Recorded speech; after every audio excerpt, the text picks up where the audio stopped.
I dated my ex Jane for about 7 years. During that time, I got pretty close to her divorced parents, especially her father Dan.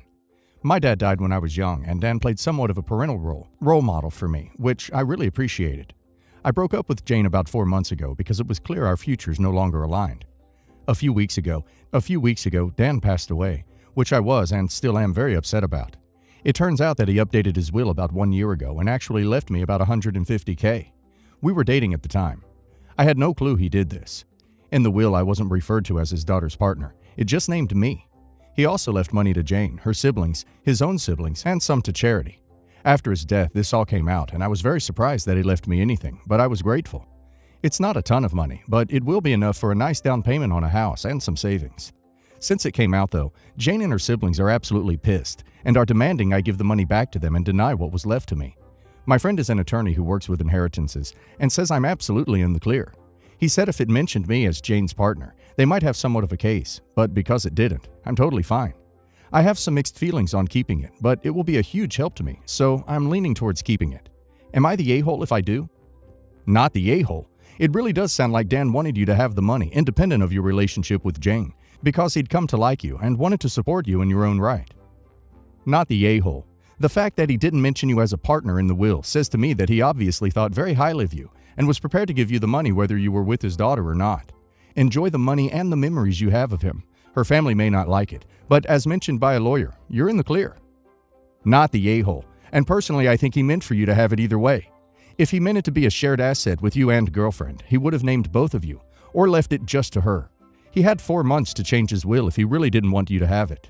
$150K is a ton of money. So I'm just going to say that if it's not a ton of money to you, maybe consider helping out someone that it would mean something to, as a lasting legacy to a person who was like a father figure to you. Maybe big brothers and sisters. My 40 female, boyfriend, 36 male, have been together for 2 years.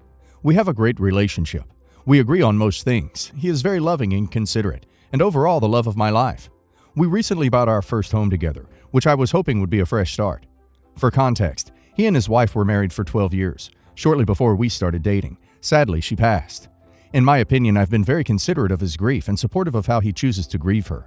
For the first 14 months of our relationship, he had an 8x10 picture of the two of them on the mantle in the living room, which I was understanding of, especially since I moved into his apartment that they had shared together.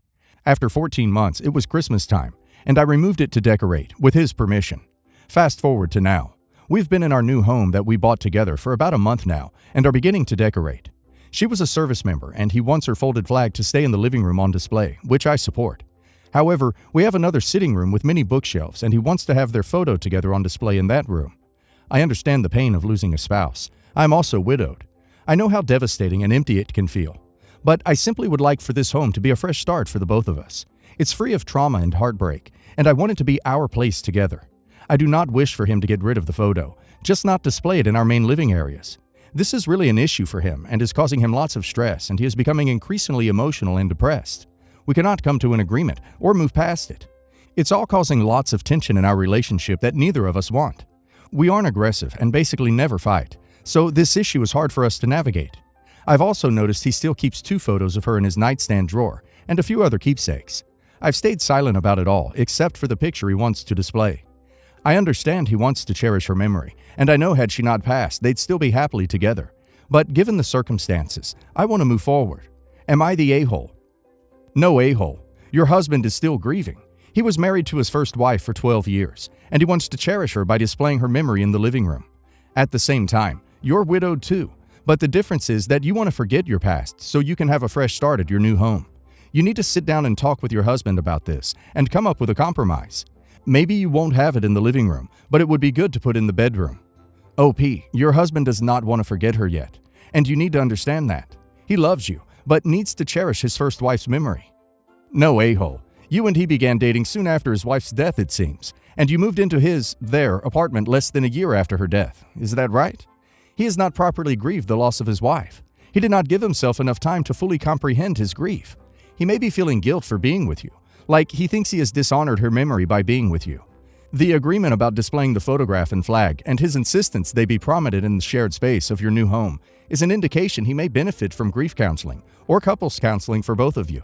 You are not wrong for wanting him to have a more private display for his wife's flag and photos. This is your home and your living space, not a shrine to his dead wife. You are not expecting him to hide or discard the items. You just want him to keep them in a more private space. This is a reasonable request. Suggesting he speak with a grief counselor might be a good plan. No, a-hole. He's not ready to be in a relationship with you. You said you got together shortly after she died. I think you are a rebound. You're a placeholder. You are company so he won't be alone. He's showing you that her ghost takes priority in his home with you. Please listen to what he's showing you. He's never going to be the man you want him to be because he's still hers. My wife, Kim, 36 female, and I, 33 male, just got married, but have been together for 7 years. We've been engaged the past 3 years. I met a lot of her family during our relationship. With the exception of her parents and one aunt, the rest have been polite, but aloof when I've seen them. Her parents and aunt have always been very nice, warm, and welcoming, and treated me like family once it became clear we were serious about each other. The first couple years it didn't bother me. What did start to bother me was when we were living together and engaged. The holiday cards would be sent and they'd be addressed only to Kim, whereas her brothers' and sisters' cards were addressed to her siblings and their spouses. Her parents had invited me to some outings with the family, only to have the invitation rescinded because aunts, uncles, cousins didn't want non-family members there. Kim would get invited to birthday parties or cookouts, and I wouldn't be. And that's fair enough since it was their parties, and they get to pick their guests. The only times I've had to interact with them was at things hosted by Kim, her parents, or the good aunt. The straw that broke the camel's back for me was last year. My mother-in-law sadly passed away. Come the funeral, I was not allowed to sit with Kim. When the surviving family members were read aloud, I was not listed, yet her sister's new husband she'd been with less than 2 years was, and other new additions that had been around less time than I have, and they were seated in the family section. I didn't say anything about it, but afterwards, Kim asked if she had heard right or if I had been left off the list. We visited her dad that night and he apologized to us. He let his 2 sisters handle all the arrangements for the funeral, and they had made the list, and their reasoning was that I wasn't family since Kim and I weren't married. We didn't raise a stink about it and just let it be. Now, we've recently had our wedding, and it was great. I'm stoked to finally be married to the woman I love. When we were making our guest list, Kim asked about her family members that had always been aloof to me. I told her if she wanted to invite them, I'd support her in that, but I wouldn't interact with them. She wanted to keep peace, so she invited them. At the reception, it was like a switch had been flipped in them. They were bubbly, friendly, and kept trying to hug me and welcome me to the family. But I ignored them in favor of talking to friends and family. At one point, the aunts cornered Kim and I when we were going around thanking people for coming, and asked Kim why she married a prick. I told them I just don't want anything to do with people who basically ignored me until we were married, and Kim agreed with me. They gossiped about it some more the rest of the evening, and some days after on Facebook posts. Initially, I didn't think I was doing anything wrong, but I do feel bad that it affected Kim, too. Am I the a-hole? Not the a-hole. They are allowed to be old-fashioned, and you are allowed to not deal with them. Not the a-hole. People don't get to treat you like a non-person for 7 years, and then pretend that never happened. If you were a new relationship of less than a year, sure, maybe some exclusion would make sense. But that's not your situation. They had 7 years to welcome you. Their loss. Nope, not the a-hole. They're allowed to treat you using whatever arcane rules they wanted to for invites to their events. But that didn't mean there wouldn't be consequences for their actions. I'm not sure why you invited them to the wedding at all. Why invite them to keep the peace if you weren't going to actually do so at the wedding? Personally, I wouldn't have invited them to begin with. Once you were engaged, their behavior became unreasonable and incredibly rude. And to not let you sit with Kim at the funeral? That's just despicable. And they didn't invite you to birthday parties and cookouts because you weren't married? What the duck? Did Kim go to them without you? We have some background here. My sister-in-law is my brother's second wife, and she is the stepmother to his 3 kids, ages 17, 15, and 14. My brother, Sam, lost his first wife when the kids were very small and remarried quickly, in part because he did not want to be alone and also because he did not want his kids to grow up without a mom. They've been married for 10 years now, and the 3 kids in question do not call sister-in-law mom. They do not want anyone else to call her their mom either. She is the mother of my 2 nephews with my brother, but the discussion in question is regarding the older 3. My brother and sister-in-law went to therapy with the kids, out of concern that children so young were so resistant to calling a new mother figure mom, someone who loved them and was genuinely there wanting the best for them. They ended up blaming their maternal family for the lack of title for sister-in-law, and attempted to cut them out of the children's lives when the maternal family refused to tell the kids they wanted them to call sister-in-law mom because she was the mom now. The courts were brought in, and that put a stop to removing contact. Over the years, the kids have been corrected many times. There have also been many punishments given out because the kids rebel against sister-in-law and have said things to hurt her. It's basically one big fight at their house. The rest of my family are kind of mixed on all this, and some feel like Sam and sister-in-law are wrong to push, but others believe something is amiss because the kids have not mellowed out towards sister-in-law at all and still refuse to have anyone speak about her as their mom. I think they also believe their maternal side of the family are to blame and that they believe they are wrong for not encouraging it. I have spoken to my nephew and nieces. I know their mom's family have never said anything. What they do is talk about their mom and share her memory with them, and it led to a connection forming through the maternal family. I think it's unfair to keep pushing them to call sister-in-law mom, and I think a focus should have been put on giving them a happy home life versus pushing for something the kids have expressed they do not want. A few days ago, Sam and sister-in-law were talking to our family about the kids going back to school and how my 14-year-old niece corrected the school admin who referred to sister-in-law as her mom. Sister-in-law talked about how upset she was and how she doesn't understand how the kids can still be so wrong on this. Sam said he wanted to pull out his hair. I suggested, and not for the first time, that they should come to terms with the reality of things.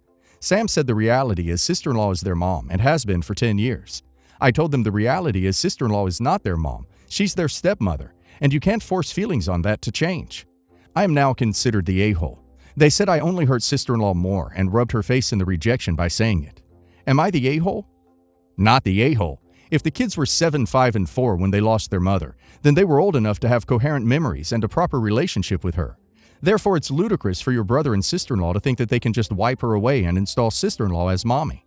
Wanting to be considered a mother figure is understandable, but the notion that she is their mom is insulting to the memory of your brother's late wife, and if I were those kids, I'd be really put off too. Sister-in-law needs to back the heck off, or those kids are going to hate her guts forever. Not the a-hole. They're calling you an a-hole because you're saying a truth sister-in-law doesn't want to hear. That 10 years later, the ship is well and truly sailed, and they'll never call her mother. They're pointing fingers at the maternal family, but honestly, I think brother and sister-in-law dug the majority of the grave themselves from violently trying to pry the kids from their presumably loved grandparents, and for all the punishments they'd given out over the years. I wouldn't want anything to do with either of them after all those stunts, and would probably get way too much satisfaction from denying sister-in-law all the time. If bro and sister-in-law are throwing such a hissy fit now, I'm dreading the meltdown that will happen when the kiddos hit 18 and run for the hills. Not the a-hole. Yikes, though. I think the sister-in-law and your brother need more therapy to get down to the root of why they are so fixated on the 3 kids calling her mom, and not by her name. They need to be doing whatever makes the kids comfortable and honor their real mother. No ifs, ands, or buts. I'm a 25-year-old Indian woman. I have 2 older brothers, 38 and 24. I was married off at 18 to my ex-husband. He was 26 then. My parents had to give less dowry as my in-laws wanted to marry off X in a hurry. After marriage, all I had to do was cook a meal, stay with my mother-in-law during the day, and have S with my husband at night. Then I found out my husband was cheating on me with his long-term girlfriend. I told mother-in-law. I was asked to ignore it or make sure he loved me so he would not stray. His girlfriend got married. Husband started sleeping with everyone that he could and drinking. I was blamed for his behavior. After 2 years, we realized I was not getting pregnant and could not get pregnant. Not gonna lie, I was relieved. My in-laws were not. Nobody would talk to me. I spent my days in silence. My mother was happy I was married off. She did not care for my problems. My father could not care less as his responsibility was done. Then father died. Older brother moved back to India. I saw him after my wedding for the first time. My father's business is now being handled by my brothers. I was not left any inheritance or shares, but brothers gave me a part of theirs and said I should divorce my husband. Older brother came to my house and created a huge scene and took me to his home. I lived there till my divorce was finalized. I've been divorced for a year now. Brothers bought me a nice apartment to live in. My sister-in-laws are very nice, but I am a failure. I have no brains. All I do is watch K-dramas, cook twice a day, and go to the mall. I tried dating, but got harassed by a man who found out I was a rich divorcee. I sometimes am invited to get-togethers of the community. I do not mince my words when I talk about my husband or my mother. My husband and father-in-law had requested me to keep quiet about divorce, but I went ahead and told everyone I met.